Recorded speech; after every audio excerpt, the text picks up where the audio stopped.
Thank you very much, Chairman and members of the Appropriations Committee. I'm pleased to speak on behalf of A2709. I think all of us know the original Anti-Bullying Bill of Rights law, and most of you were co-sponsors and primes, and I thank everyone for voting for this back in 2011. But this legislation today is to save the Anti-Bullying Bill of Rights and allow New Jersey to remain a national leader in fight against harassment, intimidation, and bullying. The bill also reflects a bipartisan effort. Senator Barbara Buono, Senator Diane Allen, Assemblywoman Pat Angelini, and the governor to make sure that our landmark law is not invalidated. At the end of January, just a quick update, the Council on Local Mandates ruled that New Jersey's Anti-Bullying Bill of Rights law was an unfunded mandate and therefore unconstitutional.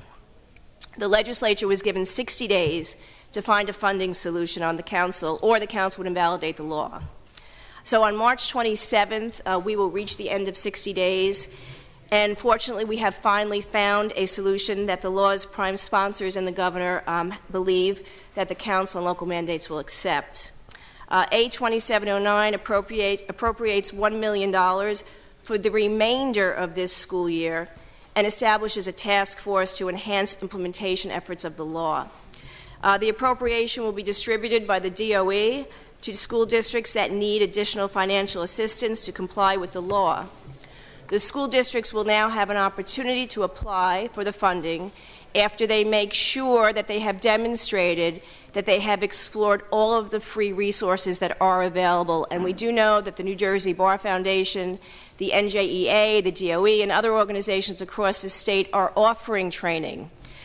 Also, a task force was created by the bill to help school districts to identify resources, and it will examine the implementation of the law, draft model regulations for adoption by the DOE, and make necessary recommendations.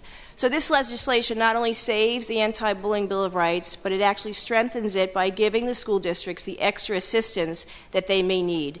So let me be clear, the bill does not make any substantive changes to the law today. Rather, it provides funding and a process to create a much-needed additional guidance. So I hope that the Council and the local mandates will be satisfied by the work of this legislature and the governor on A2709, because, quite frankly, we cannot have the alternative of gutting the law or actually taking the law off the books. So with that, I ask the committee to consider this, and I would be open for any questions. And again, I thank you, Chairman, and for giving me the opportunity to speak on this.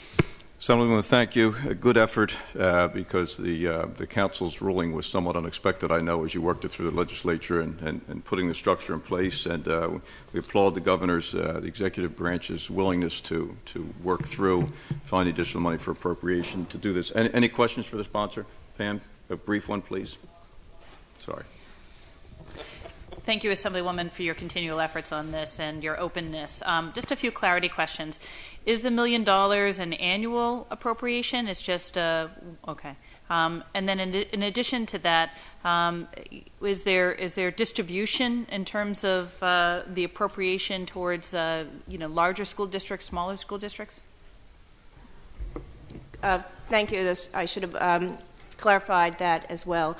The $1 million is for this fiscal year. In 2013, they will continue to look for further funding.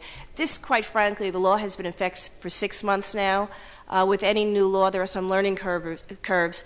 Some school districts don't need any resources at this time. There are just a few that say they need some additional resources, maybe some of the smaller school districts. So they would have to apply for some of these monies through the DOE after they have exhausted every area of